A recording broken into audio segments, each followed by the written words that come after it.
Starting their own business requires a person to accept several risks. First and foremost, there is always the risk of choosing to go into unknown waters, which frequently means leaving behind a secure job. In fact, about 1 in 4 businesses fail in their first year, according to the US Bureau of Labor Statistics. But as Peter Thiel, the founder of PayPal, famously said to Mark Zuckerberg at the beginning of Facebook, the biggest risk you can take in a world that's changing so quickly is not taking any risk. In the post-COVID digital era, where competition in the business sector is fiercer than ever, this remark is more relevant than ever. Every business decision involves some risk, so it's important to keep that in mind when determining whether to take the big leap and launch a new project. Risks that are managed wisely and approached from the appropriate angle will pay off more than hasty leaps of faith. Here are some guidelines to bear in mind so that you can take measured and deliberate risks. Evaluate the obstacles in a practical way.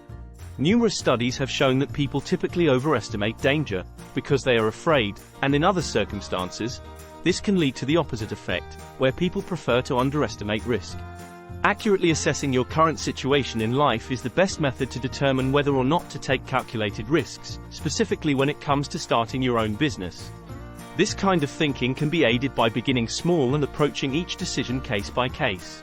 Furthermore, determining whether your desire can last over the long term will be made easier by considering the reasons you wish to launch a business or make a change in your existing circumstances.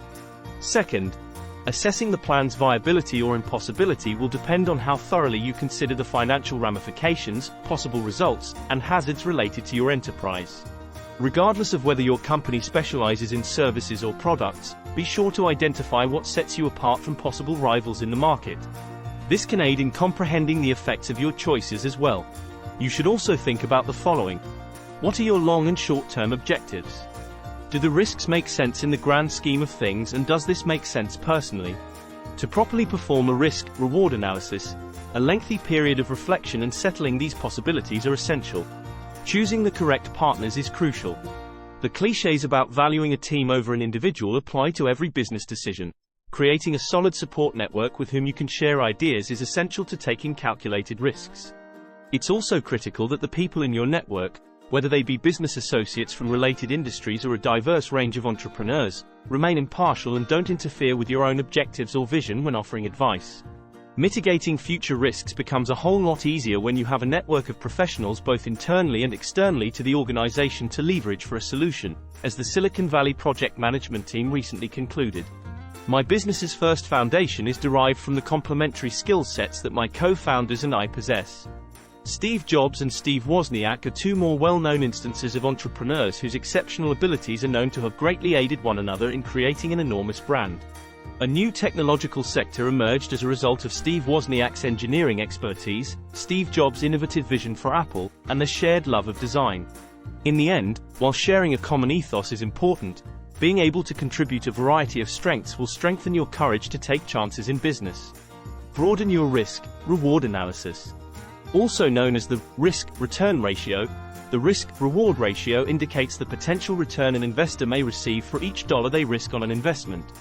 A lower risk-return ratio is often preferred when making financial decisions since it implies a lower level of risk for the same possible benefit. However, I believe that decisions other than financial ones can be covered or analyzed using this risk-reward ratio methodology. The ratio can evaluate the riskiness of a question. Ultimately, by taking into account both the advantages and disadvantages, this computation will help you make smarter selections. It can also aid in directing your subsequent actions concerning matters such as recruiting or efficiently assigning specific resources. Conclusion. Choosing to take calculated risks is far different from making snap decisions or relying solely on luck. You will have to regularly, if not daily, venture outside of your comfort zone if you want to be an entrepreneur. When you strike a new path, there will undoubtedly be many doubters. But, having hard data, a solid game plan, and a staff that can enhance your business decisions will give you the confidence to endure. Thanks for watching. Please share, like and subscribe for more videos like this.